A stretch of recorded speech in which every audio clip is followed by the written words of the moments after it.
नमस्कार दोस्तों, स्वागत है आप सभी का हमारे चैनल कहानी सुनाओ करण पर। मैं हूं आपका होस्ट करण। आज हम आपके लिए लेकर आए हैं एक ऐसी कहानी जो आपके रोंगटे खड़े कर देगी और आपके दिल की धड़कनें तेज कर देंगी। जी हां, आज की कहानी है एक खौफनाक और डरावनी कहानी जो आपको नींद में भी डराएगी। तो तैयार हो जाइए, क्योंकि अब हम शुरू करने जा रहे हैं आज की भूतिया कहानी। लेकिन उससे पहले अगर आप हमारे चैनल पर नए हैं तो कृपया चैनल को सब्सक्राइब करें और इस वीडियो को लाइक और शेयर करें। और हां, बेल आइकन को दबाना न भूलें ताकि आपको हमारे हर नए वीडियो का नोटिफिकेशन मिलता रहे। तो चलिए दोस्तों, अब बिना किसी देरी के शुरू करते हैं आज की खौफनाक कहानी। रात का समय था और बारिश अपनी चरम सीमा पर थी।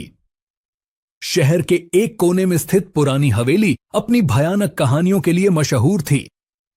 हवेली के पास से गुजरने वाले लोग अक्सर अजीबोगरीब आवाजें सुनते थे, परंतु आज की रात कुछ विशेष थी। रवि, एक जिज्ञासु पत्रकार, इस हवेली की सच्चाई जानने के लिए निकल पड़ा। वह अपनी नोटबुक और टॉर्च लेकर हवेली के मुख्य द्वार पर पहुंचा। दरवाजा अजीब तरीके से खुद ब खुद खुल गया। रवि ने जैसे ही कदम रखा, उसके शरीर में सिहरन दौड़ गई।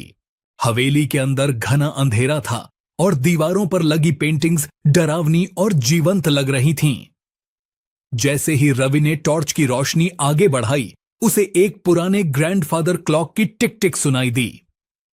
अचानक घड़ी की सुइयां उलटी दिशा में चलने लगीं। रवि ने यह दृश्य देखा और उसकी सांसें तेज हो गईं। वह धीरे धीरे हवेली के अंदर और गहराई में चला गया। उसे एक कमरे में हल्की रोशनी दिखाई दी। जैसे ही वह कमरे के दरवाजे के पास पहुंचा, दरवाजा अपने आप खुल गया। कमरे के अंदर एक प्राचीन पियानो था जिस पर एक परछाई बैठी थी। पियानो की धुन इतनी दर्दनाक थी कि रवि का दिल जोर जोर से धड़कने लगा। रवि ने हिम्मत जुटाकर पूछा, कौन हो तुम? परछाई धीरे धीरे मुड़ी और उसकी आंखें चमक उठीं। वह एक महिला की आत्मा थी जिसने हवेली में सालों पहले अपने प्रेमी के विश्वासघात के कारण आत्महत्या कर ली थी। उसकी आत्मा अब भी बदले की आग में जल रही थी। महिला की आत्मा ने रवि को बताया कि जो कोई भी इस हवेली में आता है, वह उसकी कहानी सुनने के बाद कभी वापस नहीं लौटता। रवि का दिल जोर जोर से धड़कने लगा। वह भागने की कोशिश करने लगा, परंतु हवेली के दरवाजे बंद हो गए। महिला की आत्मा ने अचानक हवा में गायब होकर रवि के सामने प्रकट होकर कहा, अब तुम भी इस कहानी का हिस्सा बन चुके हो। और फिर एक जोरदार चीख के साथ सब कुछ शांत हो गया। रवि की नोटबुक हवेली के बाहर पड़ी मिली, लेकिन रवि का कोई अता पता नहीं चला। कहते हैं उसकी आत्मा अब हवेली में कैद हो चुकी है, जैसे कि वह महिला की आत्मा कैद थी।